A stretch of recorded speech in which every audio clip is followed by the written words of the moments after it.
கடைசியில் பார்த்தீங்கன்னா தலை தாமிரவர்ணி அப்படின்னு சொல்லி ஒரு பெரிய நூலா வெளியே வந்து 1000 பக்கத்தில் தாமிரவர்ணியில் முதலில் வெளியே வந்த எளிய ஒரு தமிழ் நூல் வந்து தாமிரவர்ணி நூல். அந்த நூல் பார்த்தீங்க அப்படின்னு சொன்னால் நம்ம தமிழ்நாட்டில் இருக்கக்கூடிய எல்லா நூலகத்திலையும் இருக்கும்.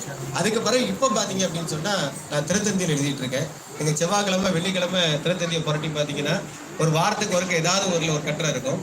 கழிஞ்ச ஒரு வருஷத்துக்கு முன்னாலே எனக்கு ஒரு வாய்ப்பு கிடைச்சது. அதில் வந்து என்ன அப்படின்னு பார்த்தீங்க அப்படின்னு சொன்னால் அருள் தரும் அதிசய சித்தர் அப்படின்னு சொல்லி ஒரு சித்தர்களை பற்றி எழுதுறதுக்காண்டி எனக்கு ஒரு வாய்ப்பு கிடைச்சிது. அது தொடர நான் ஒரு 35 வாரங்கள் வந்து தினத்தந்தியில் எழுதினேன். பட்டி தொட்டிக்கெல்லாம் போய் சேரக்கூடிய ஒரு நல்ல வாய்ப்பு கிடைச்சிது.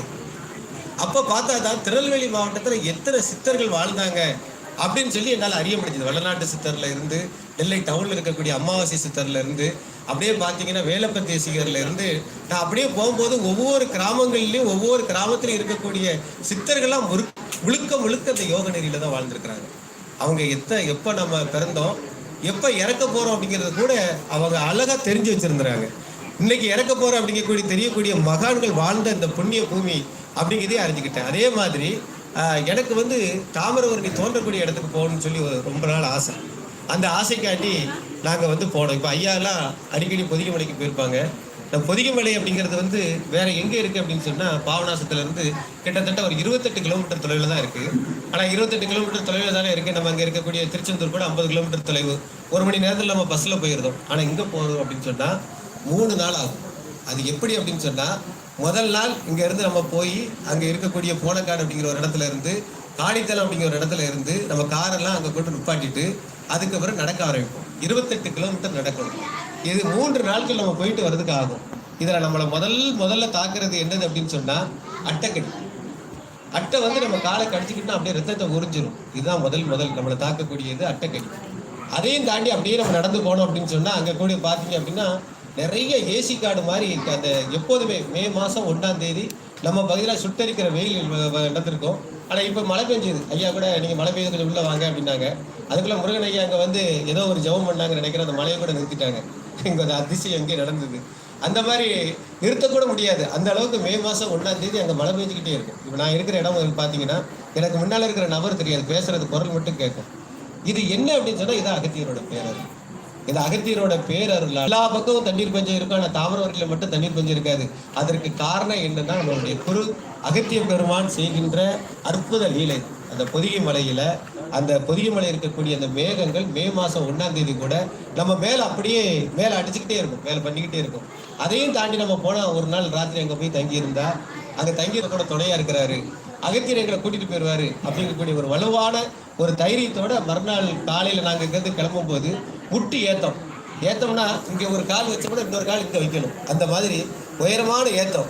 அந்த ஏற்றத்தோடையே போனோம்னா ஒரு இடத்துல போனால் நிறைய இடத்துல அப்போ தான் யானைகள் போயிட்டு அந்த லத்தின்னு சொல்லுவோம், சாணம்னு சொல்லுவோம், அதை போட்டிருக்கோம். கைடு எங்களை கூட்டு போகிற கைடுன்னு சொல்லுவார்.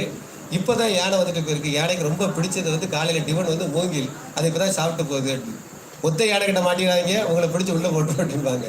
இதில் என்ன விஷயம் அப்படின்னு சொன்னால் அகத்தியரை தேடி வருடம் நிறைய பேர் போய்கிட்டு இருக்காங்க. இது வரைக்கும் அங்கே யாருக்கும் விபத்தும் நடக்கலை, யாருக்கும் எந்த பிரச்சனையும் நடக்கலை. ஆனால் சாதாரணமாக அங்கே போகக்கூடிய ஒரு கணக்கெடுக்க போகிற பணியாளர்கள், அங்கே பிக்னிக் போகிற பணியாளர்களை யானை கொண்டுருக்கு. ஒரு சில அதிகாரிகள் மேலேருந்து கீழே விழுந்து இறந்துருக்காங்க. ஆனால் இது வரைக்கும் ஆச்சு லட்சத்துக்கும் மேற்பட்ட அகத்தியரை தேடி போகின்ற எந்த யாத்திரைக்கும் இது வரைக்கும் வந்து ஒரு சின்ன காயம் கூட பட்டது கிடையாது. ஆச்சரியம், உலகத்திலேயே பெரிய ஆச்சரியம். நிறைய பேர் சொல்லுவாங்க கடவுள் இருக்கிறாரா, கடவுள் இல்லையான்ட்டு. நீங்கள் அதுக்கு பிறகு நாங்கள் இங்கேருந்து கிளம்பி போனோம்னா அங்கே பெரிய தாமரை குளம்னு ஒரு இடம் வரும். அந்த தாமரை குளத்தை பார்த்தீங்கன்னா அந்த தாமரை குளத்தில் என்ன விஷயம் அப்படின்னு சொன்னால் நதி தண்ணி வந்துக்கிட்டே இருக்கும், மழை பெஞ்சிக்கிட்டே இருக்கும், தண்ணி வற்றி போயிருக்கும். நம்ம அந்த பக்கம் கடந்து போயிட்டோம்னு வச்சுக்கோங்க, 10 பேர் போயிடுவோம். அடுத்த 10 பேர் வரதுக்கு கூட நதியில் தண்ணி வந்துடும். அதில் நம்ம போனோம்னா அப்படி வலிஞ்சு விழுந்தோம்னா கீழே விழுந்துருவோம். நம்ம உயிருக்கே ஆபத்து. அந்த மாதிரி அதாவது அந்த அகத்தியரை மட்டும் நினச்சிக்கிட்டு தன்னை உயிரை நினைக்க மாட்டாங்க. முழுக்க அவரோட எண்ணம் போல நம்ம போய் அகத்தியரை பார்க்க போகிறோம் அப்படின்னே இருக்கக்கூடிய எல்லாருமே இங்கேருந்து கிளம்பி போவாங்க. திடீர்னு பசி எடுத்தால் காட்டுக்குள்ளே சாப்பாடு நமக்கு எங்கேருந்து கிடைக்கும். ஆனால் யாராவது ஒருத்தர் கூட போகிறவங்க திடீர்னு நம்மகிட்ட கேட்பா, ஐயா 2 சப்பாத்தி இருக்குது, ஒரு சப்பாத்தி சாப்பிட்டுக்கிட்டதில்ல அப்படின்னு கேட்பாங்க. எப்படி நடக்குதுன்னே தெரியாது. இது வந்து ரொம்ப ஆச்சரியமாக இருக்கும். அதாவது காட்டுக்குள்ளே செல்ஃபோன் முதல்ல கிடையாது. முதல்ல போனால் அந்த 3 நாள் செல்ஃபோன் டவர் கிடையாது. அதுதான் முக்கியம். செல்ஃபோன் இல்லைனாலே நமக்கு எல்லாமே எல்லாமே. அதாவது நம்ம கிட்டத்தட்ட சொல்லப்போனால் நம்ம பாட்டி தாத்தா காலத்துக்கு அகத்தியர் காலத்துக்கே போய்கிட்ட மாதிரி இருக்குது. எப்போ வெயில் அடிக்கும் அப்போ தான் நமக்கு வெளிச்சம், எப்போ மழை பெய்யுதோ அப்போ நினைஞ்சிக்க வேண்டியதான். இல்லை மழை பெய்யுது, இப்போ புதுசாக ஒரு பஸ் ஸ்டாண்ட் போட்டிருக்காங்க, இது பக்கத்தில் ஒரு மண்டபம் இருக்குது, இதில் தங்கிடலாம் தங்க முடியாது, போய்கிட்டே இருக்கும். வழுக்கு பாறை, வழுக்கி விழுந்தோம் அப்படின்னு சொன்னால் அவ்வளோதான். இருந்தாலும் அதுலேயும் தாண்டி முடுக்கு ஏற்றம், முட்டி ஏற்றம், இதெல்லாம் தாண்டி போனால் 2 இடத்துல ரோப் போட்டிருப்பாங்க. நீங்கள் இன்றைக்கும் இப்போ இருக்கக்கூடிய நவீன யுகத்தில் பொதிகை அப்படின்னு சொல்லி போய் போட்டு பார்த்தீங்க அப்படின்னா அந்த ரோப்பில் ஏறி போகிறதெல்லாம் உங்களுக்கு காட்டுவாங்க. அந்த ரோப்பில் ஏறி போய்கிட்டே இருக்கும்போது பார்த்தீங்கன்னா வலிக்கு விழுந்தா கீழே பார்த்து வலி விழுந்தா அவ்வளோ நம்ம எங்கேயோ போயிடுவோம். ஆனால் அதையும் தாண்டி மேலே ஏறி போய் போனால் அங்கே தான் என் பெருமான் அகத்திய பெருமான் அந்த தாமிரபரணி நதியை உருவாக்கிட்டு, அந்த தாமிரபரணி நதியை உருவாக்கிட்டு வற்றாத ஜீவ நதியை ஓட விட்டுட்டு அந்த இடத்துல ஒரு குள்ள முடியா குறுமுடியா அப்படியே இருக்கிறார். அவரை பார்த்த உடனே உன்னை பார்க்கத்தானப்பா இப்படி வந்திருக்கோம் அப்படின்னு சொல்லி நெடுஞ்சான் கிடையா நம்ம விழுந்து கும்பிட்ட பிறகு நமக்கு ஒரு மேலே ஒரு துளி மாதிரி விழும் பார்த்துங்க. அந்த அருமையான அந்த ஒரு சந்தோஷமான அந்த ஒரு விஷயம் இங்கே எத்தனை பேருக்கு கிடைச்சிருக்கோ உங்கள் குரு கிடைச்சிருக்கு. குரு கிட்டத்தட்ட ஒரு 10 பேர் கிடைச்சிருக்கோம், ஒரு 10-15 பேர் இங்கேருந்து போயிருக்காங்கன்னு சொல்லும் போது உண்மையிலே அந்த பொதிகை மலைக்கு போயிட்டு வந்தால் கைலாய மலைக்கு போயிட்டு வந்த ஒரு பெரிய புண்ணியம். ஏன்னு கேட்டிங்கன்னா இப்போ கூட இதில் நிறைய பேருக்கு நம்ம பேசுறது கேட்காம ஏதோ உட்காந்துக்கிட்டு இருக்காங்க. அது அவங்களுக்கு சூழ்நிலை வேறு. ஆனால் அந்த பேச்சை கேட்கும் போதே உங்களுக்கு தெரியும். பொதிகை மலைக்கு பற்றி பேசும்போதே என்ன அறியாமலே ஒரு வேலை ஒரு புல்லரிப்பு வந்துடும். ஏன்னு கேட்டால் இங்கே இருக்குது, வேறு இருக்குது, ரொம்ப தூரம் இல்லை. திருநெல்வேலி மாவட்டத்திலேருந்து 28 கிலோமீட்டரில் இருக்குது. அந்த பொதிகை மலையில் அகத்தியரோட காலையில இருந்து அங்கேருந்து கொஞ்சம் சைடில் பார்த்தீங்க அப்படின்னா தாமிரபரணி தோன்றது இடம் தெரியும். அது 2000 அடிக்கு கீழே. இந்த தாமிரபரணி தோன்றத இடத்த நம்ம புகைப்படம் எடுக்கணும் அப்படின்னு பார்த்தீங்க அப்படின்னு சொன்னால் வலிக்க விழுந்தோம்னா அவ்வளோதான், கீழே போயிடுவோம். ஆனால் தாமிரபரணியோட மேல் இடத்தை புகைப்படம் எடுக்கணும்னு சொல்லி நாங்கள் புகைப்படம் மேலேருந்து எடுத்தோம், வீடியோ எடுத்தோம், அதை பதிவு பண்ணோம். இதில் பார்த்தீங்கன்னா ஒரு சின்ன குட்டை தான். இந்த குட்டையான தண்ணீர் தான் இன்றைக்கி வற்றாத ஜீவநதியாக நெல்லை தூத்துக்குடி மாவட்டம் இல்லாமல் விருதுநகர் மாவட்டத்தில் இருக்கக்கூடிய ஒரு நாளைக்கு ஒரு நபருக்கு 40 லிட்டர் வீதம் தண்ணி. நெல்லை தூத்துக்குடி விருதுநகரில் இருக்கக்கூடிய ஒவ்வொரு நபருக்கும், அவர் சின்னவர் பெரியவர் ஏழை பணக்காரர், இவர் இந்த மதம் அந்த மதம் இல்லை இவருக்கு கிடையாது அப்படிலாம் கிடையாது. ஒரு நபருக்கு ஒரு நாளைக்கு ஒரு 40 லிட்டர் தண்ணி தரக்கூடியது தாமிரபரணி. நெல்லை தூத்துக்குடி விருதுநகர். இது எத்தனை பேருக்கு தெரியும் தெரியல. ஆனால் உண்மையிலே இன்றைக்கு தாமிரபரணி மட்டும் நான் இல்லை அப்படின்னு சொன்னால் நெல்லை தூத்துக்குடி விருதுநகர் மாவட்டத்தில் பெரிய குடிநீர் பஞ்சம் தரும். இந்த தாமிரபரணி தாய் சாதாரண தாய் அல்ல, இது சக்தி, சிவனுடைய வலது பக்கம் இருக்கக்கூடிய அந்த சக்தி உமையவள் தான் இந்த தாமிரபரணி. இந்த தாமிரபரணி நதியை நம்ம போற்ற ஆரம்பிச்சிட்டாலே நமக்கு எல்லா கலைகளுமே அதிலே உள்ளடக்கியிருக்கும். ஏன்னு கேட்டால் ஒரு தடவை ஒரு பெரிய ஒரு பஞ்சம் வரப்போகுது அப்படிங்கிறது ஒரு சித்தருக்கு முன்கூடியே தெரிஞ்சிச்சு. உடனே அந்த சித்தர் என்ன பண்ணியிருக்காருன்னா பொதிகை மலைக்கு வந்திருக்கிறார். பொதிகை மலையில் உட்காந்துக்கிட்டு அவர் என்ன பண்ணியிருக்கிறார் அப்படின்னு சொன்னால் தன்னுடைய கூட இருக்கக்கூடிய அந்த ஆடுகள், அந்த மாதிரி விஷயங்கள் எல்லாத்தையும் ஆடுகள் எல்லாம் என்ன பண்ணியிருக்காரு அப்படின்னு சொன்னால் எருக்கு செடிகளை சாப்பிட்றதுக்கு சொல்லி கொடுத்துக்கிட்டே வந்திருக்காரு. இடைக்காடர் அப்படிங்கக்கூடிய அந்த சித்தர் என்ன பண்ணியிருக்காருன்னா எருக்கு செடிகளை சாப்பிட்றதுக்கு அதை கற்றுக் கொடுத்துக்கிட்டே வந்திருக்கிறார். குறிப்பிட்ட காலம் பஞ்சமும் பஞ்சம் வந்தால் இவர் மட்டும் செழிப்பாக இருக்கார். இவர் கூட இருக்கக்கூடிய எல்லா மிருகங்களும் செழிப்பாக இருக்குது, இவர் கூட இருக்க எல்லாருமே செழிப்பாக இருக்காங்க. உடனே பார்க்குறாரு வர்ண பகவான், என்னடா நம்ம பஞ்சத்தை ஏற்படுத்தி எல்லாத்துக்கும் கஷ்டத்தை கொடுத்துருக்கோமே, இவர் மட்டும் ரொம்ப செழிப்பாக இருக்காரு அப்படின்னு சொல்லி அவர் பார்க்கறதுக்கு பொதிகை மலைக்கு வந்திருக்காரு. பொதிகை மலைக்கு வந்த உடனே அவர்கிட்ட கேட்காரு, எப்படியா நீங்கள்? இல்லை, எனக்கு இந்த மாதிரி பஞ்சம் வரும்னு தெரியும், அதனால் நான் பஞ்சத்துக்கு உரிய எந்தெந்த மரங்கள் இருக்குமோ எந்தெந்த செடிகள் இருக்குமோ அதெல்லாம் எல்லாரும் சாப்பிட்ட மாதிரி பழிக்க வச்சிருக்கேன், அதனால தான் நான் செழிப்பாக இருக்கேன் அப்படின்னு சொன்னோடனே ஆகா ரொம்ப சந்தோஷம் அப்படின்னு கேட்கும்போது சரி வா அப்படின்னு வர்ற பகவானை கூப்பிட்டு சரி எனக்கு உனக்கு என்ன வேணும்னு கேட்டால் எல்லாருக்கும் நீ மழையை கொடு அப்படின்னு சொல்லி கேட்டார். உடனே அந்த குறிப்பிட்ட காலம் பஞ்சத்துக்கு முன்னாலே மழை வரக்கூடிய வகையை நம்ம பொதிகை மலைகளை சித்தர் ஏற்படுத்தி கொடுத்துருக்கிறார். அந்த புண்ணியமான ஒரு பூமியில தான் நம்ம வந்துருக்கோம். இதே மாதிரி தான் அகத்தியரை பார்த்துக்கிட்டே அப்படின்னு சொன்னால் அகத்தியர் கை வைக்காத இடமே கிடையாது. அகத்தியர் சொல்லுவாங்க அந்த 3 யுகமாக இருந்தார் அப்படின்னு சொல்லுவாங்க, அப்புறம் 13 அகத்தியர் இருந்தார்னு சொல்லுவாங்க. ஆனால் அகத்திய பெருமான் அப்படிங்கிற ஒரு ஒரு ஒரு மட்டும் இல்லை அப்படின்னு சொன்னால் நம்ம தாமிரபரணி நதியே இல்லை அப்படின்னு சொல்லலாம். தாமிரபரணி நதியை உருவாக்கியது அகத்திய மாமுனிவர் தான். அதுக்கு முன்னாலே காவிரியை உருவாக்குனதும் அகத்திய மாமுனிவர் தான். இன்னைக்கு இருக்கக்கூடிய அதாவது காலாண்டு காலமாக அப்படி வாழ்ந்துக்கிட்டு இருக்கிறது சித்தர்கள் மட்டும் இல்லாமல் சித்தர்களை போற்றி புகழக்கூடிய பூர்வ குடிகள் இருக்கிறது ஏன்னா எனக்கு தாமிரபரணியும் தொல்குடிகளும் அப்படின்னு சொல்லி தலைப்பு கொடுத்துருக்கிறாங்க. ஏன்னா அந்த தொல்குடிகள் அப்படிங்கிறது 2 வகையாக எடுத்துக்கலாம். சித்தர்களையும் எடுத்துக்கலாம், அதில் இப்போ வாழ்ந்துக்கிட்டு இருக்கக்கூடிய பழங்குடிகளையும் எடுத்துக்கலாம். நம்ம சித்தர்களை பற்றி மட்டும் சொன்னால் மட்டும் போதும் உங்களுக்கு. இங்கே வாழ்ந்துகிட்டு இருக்க இந்த பழங்குடிகளையும் சொல்லணும்னு நினைக்கிறேன். அவங்க யார் அப்படின்னு பார்த்தீங்க அப்படின்னா நம்ம பொதிகையில் இருக்கக்கூடிய காணி இடத்தை சேர்ந்தவங்க. இந்த காணி இடத்தை சேர்ந்தவங்க தான் அவங்க வந்து அவங்க மூத்த தமிழர், மூத்த குடிமக்கள் அப்படின்னு சொல்லுவாங்க. முதல்ல மனிதன் தோன்றிய இடமே இந்த பொதிகை மலை இது அப்படின்னு தான் சொல்றாங்க. ஏன்னு கேட்டா இந்த பக்கம் ஆதாமோட பாதல்னு சொல்றாங்க. அதே மாதிரி அந்த ஆதாம் ஏவலுக்கு பிறந்த முதல் மகனுடைய தர்கா வழிபாடு எங்க இருக்குன்னா ராமேஸ்வரத்துல இருக்கு. அப்படி பார்க்க போனா முதல்ல மூத்த குடிகள் தோன்றிய இடமே இந்த இடம் தான். அதனாலதான் இப்போ வந்து என்ன பண்றோம் அப்படின்னு சொன்னா, இப்போ வந்து என்னதான் நம்ம சித்தர்களை பத்தி ஒரு பக்கம் சொல்லிக்கிட்டே இருந்தாலும் இப்ப இருக்கிற மக்களுக்கு நம்ம தமிழர்கள் தான் மூத்தவர்கள் அப்படின்னு சொன்னா யாருமே நம்ப மாட்டாங்க. நம்ம தமிழர்கள் தான் முன்னோர்கள் அப்படின்னு சொன்னா யாருமே நம்ப மாட்டேங்காங்க. ஏன்னா தமிழர்களை கேலி செய்யறதே இப்போ வந்து ஒரு பண்பாடா வச்சிருக்காங்க. ஏன்னு பாத்தீங்கன்னா நிறைய இப்போ யூடியூப் வந்திருக்கு, நிறைய விஷயங்கள் நல்ல விஷயங்களும் வந்திருக்கு. சொல்லப்போனா இந்த யூடியூப் வரப்போய் தான் இந்த மாதிரி யோக கலைகள் எல்லாம் நம்ம யூடியூப்ல பார்த்தது நிறைய பேர் இப்போ இந்த கலைகளுக்கு வராங்க. இந்த யூடியூப் எல்லாம் பார்த்தா அகத்தியர் அகத்தியர் வீடியோ மட்டும் நான் நம்பினால் நம்புங்கள் அப்படின்னு சொல்லி பண்ண ப்ரோக்ராம் 2 லட்சம் பேர் பார்த்துருக்காங்க. அது வந்து பெரிய சந்தோஷமா இங்க இருந்து பொதிகை மலைக்கு போகக்கூடிய அந்த விஷயத்த பார்த்துருக்காங்க. அதே மாதிரி நம்ம நவீன தாமிரவர்ணி மகாத்மியம் அப்படி சொல்லி புத்தகம் போட்டோம் மகா புஸ்கரத்துக்கு. அந்த புத்தகத்துல பாத்தீங்கன்னா அந்த ஏன் புஷ்கர விழா கொண்டாடுதோம் அப்படின்னு சொல்லி இந்த வரலாறு சொன்ன வீடியோ மட்டும் கிட்டத்தட்ட 20,000 பேர் பார்த்துருக்காங்க. அப்படி அதாவது இந்த காலங்கள் மாற அதாவது கலியுகம் அப்படின்னு கூட சொல்லுவாங்க. காலங்கள் மாற அந்த ஏட்டையும் எல்லாத்தையும் நம்ம ஓலைச்சுவடி எல்லாத்தையும் மறந்துட்டு இப்போ புது யுகத்துக்குள்ள போய்கிட்டு இருக்கோம். அந்த புது யுகத்துக்குள்ள போனாலும் அந்த புது யுகம் மூலமாகவும் நம்ம பரப்பணும் அப்படின்னு சொல்றது இந்த யூடியூப் தான். அந்த யூடியூப் மக்களுக்கு வந்து என்னன்னு பார்த்தா ஒண்ணுமே உதவாத ஒரு விஷயத்த வந்து பெருசாக்கிடுவாங்க, நல்ல விஷயங்களை சிறுசாக்கிட்டு இருப்பாங்க. அதனால இப்போ நாங்கள் என்ன பண்ணியிருக்கோம் அப்படின்னு சொன்னால், நம்ம தாமிரவர்ணி ஆற்றங்கரையில் உள்ள மனிதர்கள் வந்து மூத்த குடிமக்கள் அப்படின்னு தெரிவதற்காக இங்கே ஒரு ஆதிச்சநல்லூர் அப்படின்னு சொல்லி ஒரு இடம் இருக்கு. அந்த ஆதிச்சநல்லூர் அப்படிங்கிறது வந்து அங்கே நிறைய முதுமக்கள் தாடிகள் இருக்கக்கூடிய ஒரு இடுகாடு. அந்த ஆதிச்சநல்லூரில் பார்த்தீங்கன்னா ஆங்கிலேயர்கள் வந்து இங்கே ஆய்வு பண்ணி 3 ஆய்வு பண்ணியிருக்கிறாங்க. ஒரு ஆய்வு என்ன அப்படின்னு சொன்னால், உலகத்திலே கிடைக்காத 2500 வகையான மூலிகை செடிகள் எங்கே கிடைக்குன்னா பொதிகை மலையில் தான் கிடைக்கும் அப்படின்னு சொல்லி அவங்களுடைய அறிஞர் வெயிட் அப்படிங்கிறவர் வந்து அழகா ஒரு பதிவு பண்ணி வச்சிருக்காரு. ஏன்னா நம்ம சொன்னா கூட யாரும் நம்ப மாட்டாங்க. நம்ம அகத்தியருடைய ஓலைச்சுவடிகள் எல்லாம் அப்படியே எங்க இருக்குது அப்படின்னே தெரியல. நிறைய சுவடிகள் வந்து நிறைய இப்போ நாங்கள் கூட போகும்போது இந்த இடத்துல தான் அகத்தியர் தன்னுடைய ஓலைச்சுவடிகள்லாம் உள்ள வச்சுட்டு அதுக்கு மேல பாறைகளை தூக்கி வச்சுட்டு அதுக்கு ராஜநாகத்தை வந்து பாதுகாப்புக்கு வச்சிருக்காருன்னா கதை விடுவாங்க. அது எப்படி? ஆனா நம்ம பிற்காலத்துல என்ன பண்ணிட்டோம், அந்த ஓலைச்சுவடிகள்லாம் தூக்கி ஆத்துக்குள்ள போட்டோம். எனக்கு தெரிஞ்ச என்னுடைய முன்னோர்கள் சிலர் என்ன பண்ணாங்க அப்படின்னு சொன்னா, அந்த வருடம் வந்து ஒவ்வொரு நேரமும் அவங்க வீட்டுல வெள்ளையடிக்கும் போதெல்லாம் அந்த செடியில தூக்கி ஆத்துக்குள்ள தூக்கி போட்டாங்க. அப்படி நம்மளை நாமே அழிச்சுக்கிட்டோம். ஆனா ஆங்கிலேயர்கள் வந்து என்ன பண்ணியிருக்கிறோம் அப்படின்னு சொன்னா, இந்த இடம் தான் நமக்கு பழமையான இடம் அப்படின்னு சொல்லி அந்த 2500 மூலிகைகள் நிறைஞ்சதுன்னு சொல்லி ஒரு பதிவு வச்சிருக்காங்க. அதுக்கப்புறம் பாத்தீங்கன்னா இந்த ஆதிச்சநல்லூருக்கு மேல ஒரு பதிவு வச்சிருக்கேன். என்ன பதிவு வச்சிருக்கேன்னா, 3600 வருடங்களுக்கு முன்னால இங்க மனிதன் வந்து ரொம்ப நாகரிகமா வாழ்ந்திருக்கிறான், நாகரிகமாக உடை அணிந்திருக்கிறான், அவன் வந்து இரும்பு கருவிகளை பயன்படுத்தியிருக்கிறான், தங்கத்தை பயன்படுத்தியிருக்கிறான். அது மட்டும் இல்லாம அதாவது ஒரு பிணத்தை வந்து தூக்கி வீசிடாம முதுமக்கள் தாடிகளை வந்து வச்சிருக்கிறான் அப்படின்னு சொல்லி ஒரு அருமையான ஒரு தகவலை வந்து அவனும் பயன்படுத்திட்டு இருக்கான். இந்த விஷயங்கள்லாம் வெளியே தெரியும் அப்படின்னு சொல்லி 2004 ஒரு ஆய்வு நடந்தது. அது 2004 நடந்த ஆய்வுக்கு அறிக்கை வரல. அதனால நம்ம என்ன பண்ணோம் அப்படின்னா, என்னுடைய பேர்ல வந்து 2017 வந்து நம்ம மதுரை ஹைகோர்ட்ல வந்து ஒரு வழக்கு தொடர்ந்தோம்.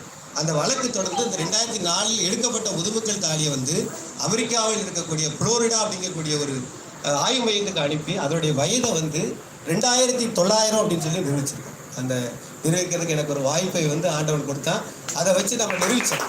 அந்த நிரூபித்த காரணத்தினால என்ன கிடைச்சது அப்படின்னு சொன்னா, கிறிஸ்து பிறப்பதற்கு முன்னாலே இங்க நாகரிகம் இருந்தது. கிறிஸ்து பிறப்பதற்கு முன்னாலே இங்க நாகரிகம் இருந்தது. அடுத்தது பாத்தீங்கன்னா 2500 வருஷத்துக்கு முன்னாலே இங்க கொற்கைன்னு ஒரு துறைமுகம் இருந்தது. அந்த கொற்கை துறைமுகத்துல என்ன பண்ணியிருக்கிறாங்க அப்படின்னு சொன்னா, அவங்க நம்ம மூலிகைகள் இங்க இருக்கக்கூடிய மூலிகைகள், அதாவது பைபிளில் சொல்லக்கூடிய அந்த சாலமோன் ராஜாவுக்கு மயில் தோகை அந்த மாதிரி விஷயங்கள், யானை தந்த இதெல்லாம் இங்கிருந்து தான் ஏற்றுமதி ஆயிருக்கு. அதோடைய பதிவுகள்லாம் பதிவு பண்ணி வச்சிருக்கிறாங்க. இது சீன நாட்டு யாத்திரைகள் வந்து அதை வந்து பதிவு பண்ணி வச்சிருக்கிறாங்க. அதையும் தாண்டி போட்டால் 1876 ஒரு பெரிய ஆய்வு பண்ணியிருக்கிறாங்க. அந்த ஆய்வுல என்ன நடக்குதுன்னா, கேரிக்காட்டில் கிடைக்கக்கூடிய நுண்கற்காலம் அப்படின்னு சொல்லக்கூடிய நுண்கற்கால கருவிகள் எல்லாம் அப்படியே தேடி பார்க்கும்போது அந்த நுண்கற்கால கருவிகள் வந்து 12,000 வருடங்களுக்கு பழமையானது அப்படின்னு சொல்லி நிறுவனம், இது ஆங்கிலேயர் தான் நிறுவனம் பண்ணியிருக்காங்க.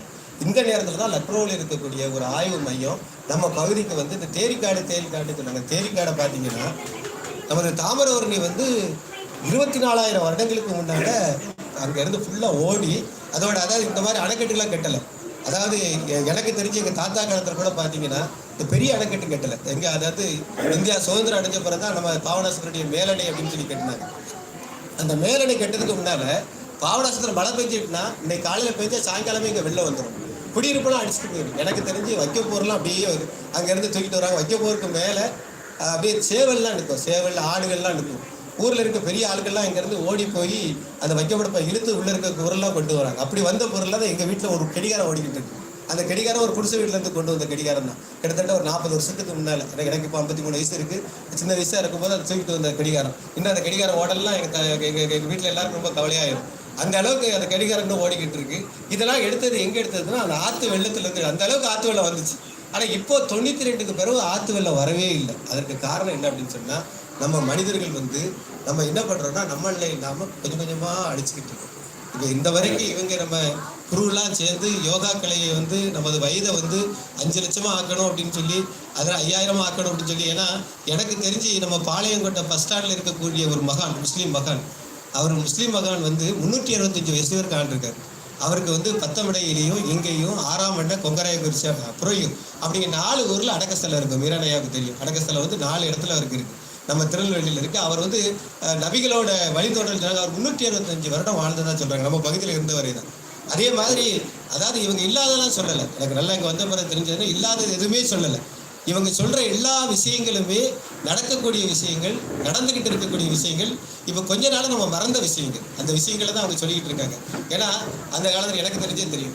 இப்போ இவங்க சொன்ன மாதிரி இப்போ மழையை நிறுத்த போகிறோம் அப்படின்னு சொல்லிட்டு வந்தாங்க. அதே மாதிரி நான் கூட நினைச்ச மழை பெஞ்சிருமோ அப்படின்னு நினச்சிக்கிட்டு இருந்தால் மழையை கொஞ்சம் நேரம் நிறுத்திருக்காங்க. இதை நம்ம வல்லநாடு சித்தர் சாது சிதம்பர சாமி செஞ்சுருக்காங்க. வல்லநாடு சித்தர் சாது சிதம்பர சாமி வல்லநாட்டில் இருக்கக்கூடிய, வல்லநாட்டில் இப்போ கூட போனால் பாறைக்காட்டில் இருக்கக்கூடிய ஒரு சித்தர் புருஷன். அந்த வள்ளலாருடைய வழிதோன்றல் அப்படின்னு சொல்லுவாங்க. தன்னுடைய உடலை 8 துண்டாக பிரிச்சுக்கிடுவாங்க.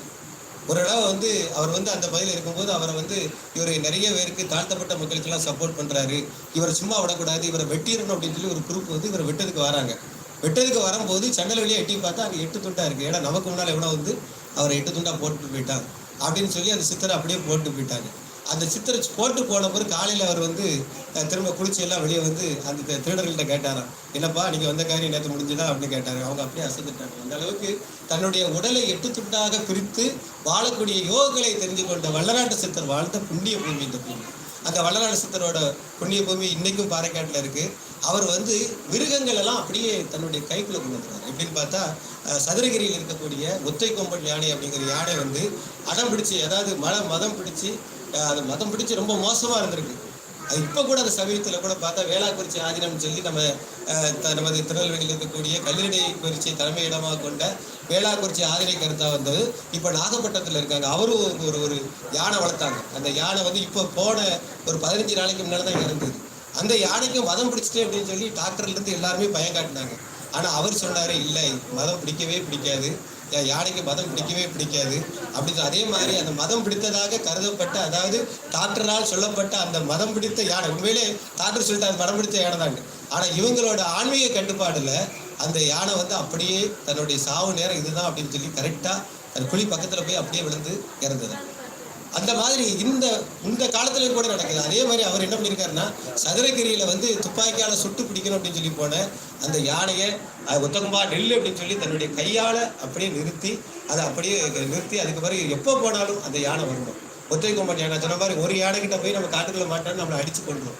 அந்த ஒரு யானை கூடயே சுற்றிக்கிட்டு இருந்த வல்லாட்டு சித்தர் மிக பிரபலமானவர். ஒரே நேரத்தில் 4 இடத்துல இருப்பாங்க. ஒரே இடத்துல 4 இடத்துல இருப்பாங்க. ஒரு இடம் நடுவுக்குறிச்சி அப்படிங்கிற ஒரு இடத்துல போய் அவங்க விளக்கு பூசி போட்டுக்கிட்டு இருக்கும்போது பெரிய மழைலாம் வந்திருக்கு. மழை பெஞ்சு ஐயோ மழை பெய்யுதுன்னு சொல்லி அந்த ஊருக்காரங்களாம் ரொம்ப வருத்தப்பட்டாங்களே. கவலையே படாதீங்க, விளக்கு பூஜை வரைக்கும் முடிய தண்ணி உங்களுக்கு மழை பெய்யாது. அந்த விளக்கு பூஜை முடிஞ்ச பிறகு மழை பெஞ்சிருக்கு. மறுநாள் காலையில் அவங்க எரிச்சு பார்க்கும்போது சுற்றி எல்லா பக்கம் இருக்கக்கூடிய எல்லா இடத்துலையும் இருக்கக்கூடிய அந்த எல்லா குளமும் நிரம்பி இருந்திருக்கு. அப்போ ஒருத்தர் சொன்னாரா, நேற்று ராத்திரி சுற்றி ஊரை சுற்றி மழை பெஞ்சுது, ஆனால் நம்ம ஊருக்கு மட்டும் மழை பெய்யுற அப்படின்னு சொன்னாங்க. இவங்கெல்லாம் சமீபத்தில் ஒரு 40 ஆண்டுகளுக்கு முன்னால் வாழ்ந்த ஒரு மகான்கள். அதே மாதிரி நிறைய மகான்கள் சொல்லலாம். இப்போ இளையரசனங்கள் அப்படின்னு சொல்லக்கூடிய இடத்துல பேப்பர் சுவாமிகள்னு சொல்லி ஒரு பேப்பர் சுவாமிகள். பேப்பர் சுவாமிக்கு வேறு ஒன்றுமே இல்லை. பேப்பரை பார்த்தாரு. பேப்பரை பார்த்தா உங்களோட ரிசல்ட் அப்படியே சொல்லிடுவாங்க. யாராவது அடுத்த வருஷம், அதாவது இப்போ 8ஆம் கிளாஸ் படிச்சுக்கிட்டு இருக்கேன், எஸ்எஸ்எல்சி எத்தனை மார்க்கு இப்போ எடுப்பேன் சாமி அப்படின்னு கேட்டால் டக்குனு பேப்பரை பார்த்து எத்தனை மார்க் எடுப்பேன்னு சொல்லுவாங்களா. 2 வருஷம் கழிச்சு பார்த்தா அதே மார்க் எடுப்பாங்க. அந்த அளவுக்கு வாழ்ந்த ஒரு பேப்பர் சுவாமி வாழ்ந்த மகான் இளையரசனத்தில் அடக்கமாக இருக்கிறாங்க. அவங்க இந்த மாதிரி நிறைய புண்ணியவான்கள் பிறந்த பூமி நம்ம திருநெல்வேலி மண். அதனால தான் இன்னைக்கு இந்த யோகா வந்து இங்கே பவுண்ட் பண்ணியிருக்காங்க அப்படின்னு நினைக்கிறேன். சாதாரணமாக பார்த்தவங்களை சாதாரண பார்க்கும்போது எனக்கு மனசுக்குள்ள மட்டும் தெரிஞ்சு ஏதோ ஒரு விஷயம் இருக்குன்ட்டு. அதே மாதிரி நான் அங்கேருந்து வந்துக்கிட்டு இருக்கும்போது இதுக்கு நமக்கு என்ன தொடர்புன்னு வந்துடுவோம்னா பார்த்தேன் பரணின்னு சொல்லி அதில் ஒரு யாத்திரை போட்டிருக்கேன். உண்மையிலே தாமிரவர்ணியை சுற்றி நம்ம யாத்திரை பண்ணணும். நீங்கள் இப்போ சொன்னீங்க இங்கேருந்து ஒரு யாத்திரை உண்மையிலே ஏன்னு கேட்டிங்கன்னா ஒரே மாநிலத்துக்குள் ஓடக்கூடிய ஒரு நதி. அதாவது நர்மதா வந்து சுற்றி நிறையா பண்ணுறாங்க. அதாவது நர்மதா சுற்றி போயிட்டு வந்தால் புண்ணியம் சொல்லி 56 நாள் இந்த நர்மதா சுற்றி வந்துலாம் வர்றவங்க நிறைய இருக்காங்க. நடந்து போனால் 56 நாள், சிலவங்க நடந்து உட்காந்து போனால் 3 மாதம், சிலவங்க 1 வருஷம்லாம் போயிட்டு வராங்க. 1 வருஷம்லாம் போயிட்டு வராங்க. நம்ம நதியை பற்றி நம்ம தாமிரவர்ணியை பொறுத்தளவில் அப்படியே பார்த்தீங்கன்னா எனக்கு ஒரு புண்ணியம். ஏன்னா தாமிரவர்ணி தோன்றக்கூடிய இடத்தையும் எனக்கு பார்க்க ஒரு புண்ணியம் கிடைச்சிது. அதே மாதிரி தாமிரவர்ணி முடியக்கூடிய இடத்தையும் பார்க்கறது. முடிய இடத்தெல்லாம் பார்த்தீங்கன்னா கடலுக்குள்ளே போய் கடல்ல இருந்து நம்ம போட்டில் ஏறி போட்டில் இருந்து நம்ம தாமிரவர்ணிகளை குதிச்சு வந்து தாமிரவர்ணியை பார்க்கணும். பெரிய இடத்துல 6 பிரிவாக போகும். அங்கேயும் பயங்கரமான இதுதான். நம்ம நிறைய தீர்த்தங்கள் எடுக்கிறதுக்கு போகிறவங்கலாம் இங்கே வந்து பாதத்தில் போய் எடுப்பாங்க. அப்படி இல்லாட்டி முடியக்கூடிய இடத்துல போய் எடுக்கணும்னு சொல்லுவாங்க. கோயில் கும்பாபிஷேகத்தில் எடுக்கணும். அங்கே போகும்போது பார்த்தீங்கன்னா முதல்ல போகும்போது தண்ணி இருக்காது. ஒரு 10 நிமிஷம் கழிச்சா தண்ணி வந்துடும். அங்கே ஒரு அம்மா, அது கிறிஸ்தவ அம்மா, அவங்க எப்படி அப்படின்னு சொன்னால் அங்கே இருக்கக்கூடிய ஒரு சவரியார் கோயிலுக்கு வந்து தீபம் போட வருவாங்க. அந்த அம்மா பவுட்லேயே வர மாட்டாங்க, நடந்தே தான் வருவாங்க. 6 கடல் தாண்டி வருவாங்க. 6 கடல் அப்படிங்கிறது 6 நதியை தாண்டி வருவாங்க. அவங்க நதியை தாண்டி வரும்போது பார்த்தீங்கன்னா மேலே நிலவை பார்த்து இந்த நிலவு இப்போ இந்த இடத்துல இருந்துச்சுன்னா தண்ணி இவ்வளோ தான் இருக்கும், இந்த நிலவு இங்கே போயிட்டுனா தண்ணி கூடிரும் அப்படின்னு சொல்லி அதை பார்த்து நடந்து வராங்க. இன்றைக்கும் இப்போவும் நடந்துக்கிட்டு இருக்கு. இன்றைக்கி நீங்கள் போனால் கூட தீபம் போட இன்றைக்கி கூட அவங்க போவாங்க. அது இன்றைக்கி அந்த மாதிரி நடந்துக்கிட்டு இருக்கு. இந்த மாதிரி அபூர்வமான அதிசயங்கள்லாம் எங்கே நடக்குது அப்படின்னு சொன்னால் நம்ம தாமிரவர்ணி கரையில் தான் நடக்குது. இந்த தொல்குடி அப்படின்னு சொன்னேன், இந்த பொதிகை மலையில் வாழக்கூடிய அந்த நமது முன்னோர்களாக நம்ம சொல்லக்கூடியவங்க. நீங்கள் அரசு அருங்காட்சியகத்துக்கு போனீங்க அப்படின்னு பார்த்தா அந்த காலத்தில் முதல்ல மனிதன் வந்து முதல்ல மர உரிய ஆடை அணிந்தான் அப்படின்னு சொல்லுவாங்களா. அந்த மர உரிய ஆடை நம்ம பொதிகையில் இருக்கக்கூடிய அந்த மக்கள் வாழ்ந்து அணிந்த ஆடை வந்து இன்றைக்கி பார்த்தீங்கன்னா நம்ம திருநெல்வேலியில் இருக்கக்கூடிய அந்த அரசு அருங்காட்சியகத்தில் பார்த்தீங்கன்னா அந்த உடை இன்னும் இருக்குது. அப்படி இருந்தவங்க எப்படின்னா அந்த மக்களுக்கெல்லாம் என்ன சொல்லி கொடுக்காங்கன்னா ஆடு மாடு அந்த மிருகங்கள் என்னென்ன இருக்கக்கூடிய அந்த விலங்குகள் அது மட்டும் இல்லாமல் என்னென்ன மரங்கள்லாம் இங்கே இருக்குது. இந்த மரங்களை நமக்கு எதுக்கு சொல்கிறாங்கன்னா மரங்களை வெட்டக்கூடாது அப்படிங்கிற வந்து ரொம்ப உறுதியாக இருக்கிறாங்க. அவங்க வந்து வேட்டைக்கு போவாங்க. வேட்டைக்கு போனாலும் வேட்டைக்கு எந்தெந்த இது மிருகங்களை வேட்டையாடணுமோ அதை மட்டும் தான் ஆடுவாங்க. புலிகள் போன்ற பெரிய மிருகங்கள்லாம் அவங்க ஆடவே மாட்டாங்க. அதே மாதிரி இஞ்சி குழியில் வந்து அந்த நேசிக்கக்கூடிய காட்டை நேசிக்கக்கூடிய அந்த மக்கள் வந்து இஞ்சி குழியிலேருந்து அரசு நிறைய திட்டம் போட்டுச்சு. ஏன்னா இங்கே பூர்வ குடிகள்லாம் இருக்கக்கூடிய நீங்கள் வந்து மேலேருந்து கீழே இறங்குங்க, நீங்கள் கல்வி படிக்கணும், அது மட்டும் இல்லாமல் நீங்கள் மக்களாக கலந்துக்கிடுங்க அப்படின்னு சொல்கிறாங்க. ஏன்னா அந்த காலத்துலலாம் அந்த மக்கள் என்ன பண்ணுவாங்கன்னா ஏழக்கிழங்கு வந்து கொடுக்குறது, ஏழக்கிழங்கு கொடுத்து இங்கே இருக்கக்கூடிய அரிசியை வாங்குறது, பண்ட மாற்றுறது. அவங்களுக்கு காசுலாம் என்னவே தெரியாது, காசுங்கிறதே அவங்க கையாள தெரியாது. அதே மாதிரி இங்கேருந்து தேன் எடுக்க போவாங்க. தேன் எடுக்க போகிற இடத்துல கிடைக்கக்கூடிய தேன் அவங்களுக்கு போகிற இடத்துல தெரியும், வாசத்தை வச்சே கண்டுபிடிச்சிருவாங்க. இந்த இடத்துல கருநாகம் நிறையா இருக்குது, இந்த இடத்துல போனீங்கன்னா இந்த நாகம் இருக்குது. ஏன்னா இங்கே இருக்கக்கூடிய ராஜநாகம் வேறு எங்கேயுமே இருக்காது. பொதிகை மலையில் தான் ராஜநாகம் இருக்கும். நிறைய ஆங்கில டிவியில் அந்த ராஜநாகத்தை பற்றி போடுவாங்க. இந்த ராஜநாகம் எப்படின்னா இப்போ மற்ற நாகங்களும் நம்மளை சிண்டுனா தான் நம்ம சாவோம். ஆனால் அந்த ராஜநாகம் நம்ம மேலே மூச்சு விட்டாலே நம்ம இறந்துடும். அந்தளவுக்கு கொடியமான ஒரு விஷம் கொண்ட ஒரு மோசமான ஒரு நாகப்பாம்பு வாழுதாங்க. அந்த நாகப்பாம்பு எந்த வழியாக வருது அப்படிங்கிறத கண்டுக்கக்கூடிய சூட்சுமம் வந்து நம்ம பூர்வ குடியாக இருக்கக்கூடிய பொதியில் வாழக்கூடிய அந்த காணியின மக்களுக்கு ரொம்ப நல்லா தெரியும். இந்த காணியின மக்கள் என்ன பண்ணுவாங்கன்னா இந்த இடத்துல போனால் ஏழக்கிழங்கு இதில் பயிரிடுவாங்க, காட்டை அழிக்கவே மாட்டாங்க. ஆனால் பிற்காலத்தில் வந்தவங்க நம்ம எல்லாம் என்ன பண்ணிட்டோம் அப்படின்னா இங்கேருந்து மேலே போய் கிடைக்கக்கூடிய காட்டுகளை அழித்தோம். அந்த காட்டை அழிக்கும் போது கூட பார்த்தீங்கன்னா ஆங்கிலேயராக இருக்கக்கூடிய கலெக்டர், அப்போ பக்கீல்துறை இருக்கக்கூடிய ஒரு கலெக்டர் இருந்திருக்காரு. அந்த பக்கீல்துறை கலெக்டர் தான் இப்போ இருக்கக்கூடிய இந்த சுலோச்சனா முதலியார் பாலத்தை வந்து இடிஞ்ச பிறகு கட்டினார். அவர் என்ன பண்ணியிருக்காருன்னா காட்டுக்குள்ளே யாரும் போய் மரத்தை வெட்டக்கூடாது கேஸ் போட்டிருக்காரு. அவர் வழக்கு போட்டு வழக்கு தொடர்ந்துருக்கு. அந்த வழக்கோட எண்ணெய் வச்சு தான் இப்போவும் நம்ம காட்டுக்குள்ளே போய் யாரும் மரத்தை வெட்டக்கூடாதுன்னு ஸ்டே வாங்கிட்டு இருக்கோம். அந்த அளவுக்கு நமக்கு ஒரு அருமையான, அதாவது இந்த இடத்துல எதுக்கு நான் அவங்க சொல்கிறேன்னா, ஏன்னா நம்ம ஆட்கள் கூட காட்டை அழிக்கணும் அப்படின்னு சொல்லி பிளான் பண்ணுறாங்க. காட்டை அழித்து நம்ம பொதிகை மலையோ தேயிலை தோட்டமாவோ இல்லாட்டி இங்கே இருக்கக்கூடிய தேயிலை தோட்டமாக போட்டிருந்தா இங்கேயும் இந்த மலை வந்து வற்றாத செய்வநிதியான கூட நம்ம தாமிரவர்ணி வற்றி போயிருக்கும். அதை வந்து தடுத்தது யார் அப்படின்னு பார்த்தீங்கன்னா ஒரு வெள்ளைக்காரன் தான் தடுத்து வச்சிருக்கிறான். அதற்கு பிற்காலத்தில் அவங்க போட்ட ஒரு எஸ்டிமேட், ஏன்னா நல்லா கேட்டுக்கிட்டு இருக்கீங்க. அதனால எனக்குள்ள மனசுல நான் சொல்ல வேண்டிய விஷயங்களை உங்கள்கிட்ட சொல்லிடலாம், ஆன்மீகத்தை தாண்டி சில விஷயத்தை சொல்லிடலாம் அப்படின்னு நினைக்கிறேன். அதுக்கு பின்னால பார்த்தீங்கன்னா பிற்காலத்தில் எல்லா குடிநீரையுமே இங்கே கொண்டு வரோம். ஏன்னா நம்ம போர் போடுறோம், போர் போட்டோட எல்லார் வீட்லையும் 300 அடி போர் போடுவோம். எங்கள் வீட்டு பக்கத்து வீட்டில் போர் போட்டு அவங்க 300 போட்டால் நாங்கள் 350 போட்டுருக்கோம். போட்டுகிட்டே கூட வடிவில் விவேக் சொன்ன மாதிரி அடுத்த நாட்டுக்கு போய் சேர்ந்த வெளிநாட்டுக்காரன் நாடா அப்படிங்கிற மாதிரி பூமிக்குள்ள ஓட்ட போய் நம்ம அடுத்தால இருக்கக்கூடிய நாட்டுக்கு போகிற வழியில் போனாலும் தண்ணி கிடைக்க முடியாது.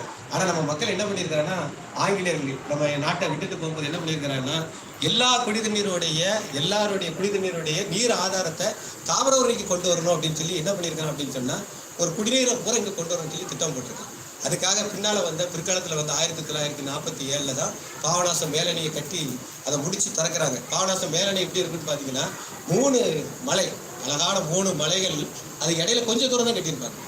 கொஞ்சம் தூரம் கட்டி அடைச்சி அதில் 144 கடலவு கொண்ட ஒரு பெரிய தண்ணியை அதை தேக்கி வைக்கக்கூடிய ஒரு பெரிய கெப்பாசிட்டி ஏற்படுத்தியிருப்பாங்க. அதே மாதிரி அது பிற்காலத்தில் அவர் 2 ஸ்கீம் போட்டு வச்சுருக்காங்க. ஒன்று மணிமுத்தாறு ஸ்கீம், இன்னொன்று சேரலார் ஸ்கீம்.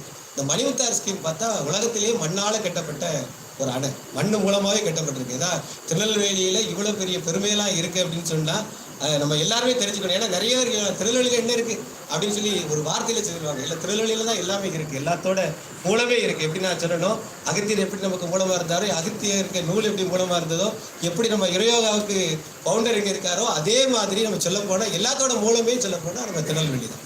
அவர் என்ன பண்ணியிருக்கிறாருன்னா, அந்த மண்ணால் ஆன அந்த மணிமுத்தாறு அணை, இந்த அணையை கட்டினது யாருன்னா பெருந்தலைவர் காமராஜர்.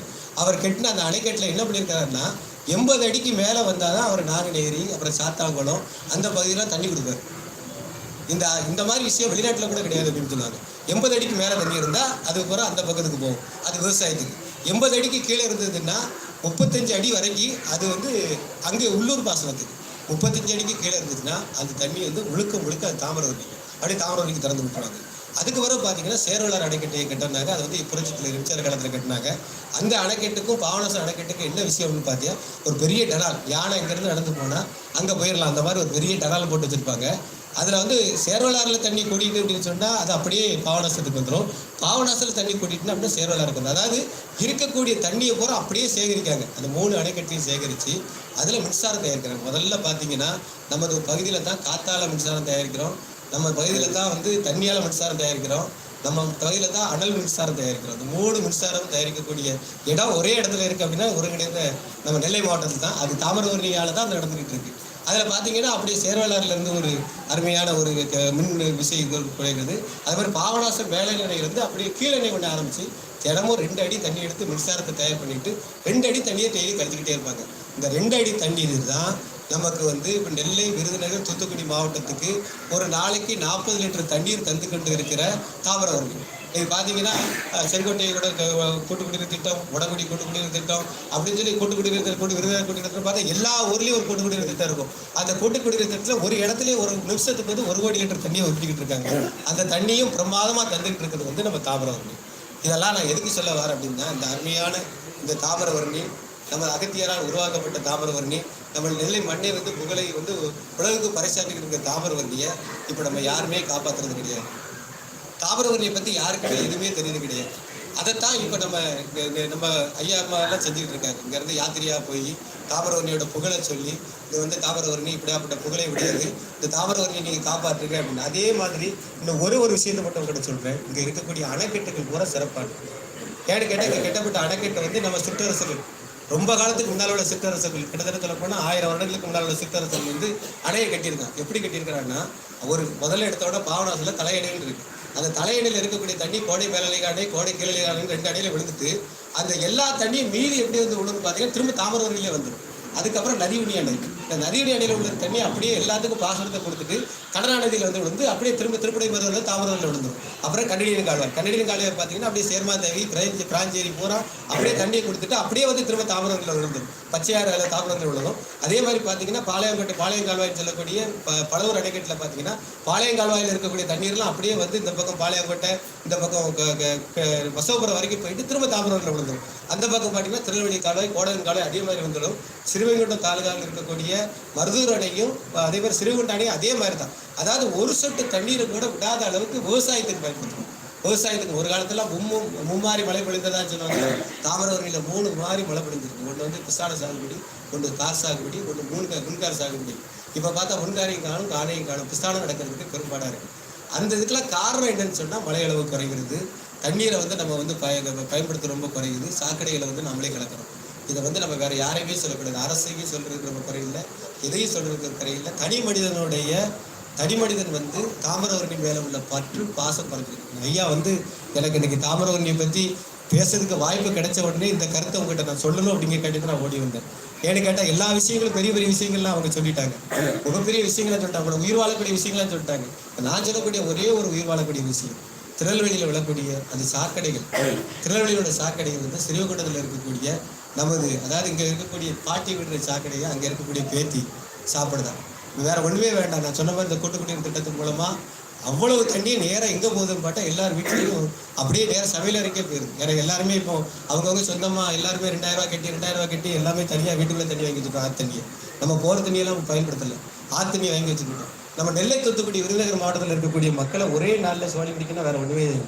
தாவரவர்கள் எங்கேயாவது ஒரு இடத்துல வந்து விஷத்தை கலந்துட்டுன்னு வச்சுக்கோங்களேன், அது தண்ணி மூலமாக நமக்கே வந்துடும். அதே மாதிரி நம்ம சாக்கடை கலந்துக்கிட்டோம். இந்த சாக்கடை வேற எதுவுமே இல்லை. இப்போ டெங்கு காய்ச்சலுக்கு பூரா காரணம் எல்லாமே சாக்கடை. இந்த சாக்கடையை எங்கே வந்து நம்ம பண்ணுறோம் அப்படின்னு சொன்னால் வேற ஒன்றுமே வேண்டாம். நம்ம வீட்டு சாக்கடையை நம்ம வீட்டை விட்டு வெளியே விடாமல் நம்ம நிப்பாட்டிட்டாலே தாமிரபரணி வந்து நம்ம சரி முடியாது. ஏன் நாங்கள் தூத்துக்குடியில் தானே இருக்கோம், எங்களுக்கா அப்படின்னு கேட்கல. தூத்துக்குடியில் இருந்தாலும் சரி, அந்த பக்கீர்துறை கலெக்டர் என்றைக்கே சொன்ன மாதிரி அந்த பக்கீர்துறை கலெக்டர் வந்து வடிகால அழகாக கட்டியிருக்காங்க. தூத்துக்குடி வெளியே கொண்டு வடிகால கட்டியிருக்கிறோம். நம்ம வடிகாலெல்லாம் மூடிட்டோம்.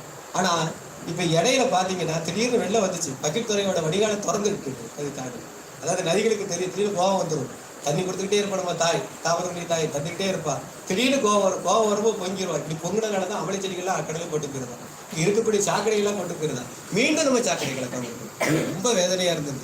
நீங்கள் கூட இப்போ போய் யூடியூப்பில் போய் பார்த்தீங்கன்னா ஐயா கூட தான் என் பையன் வந்து ஒரு சேனல் பண்ணிக்கிட்டு இருக்கான்.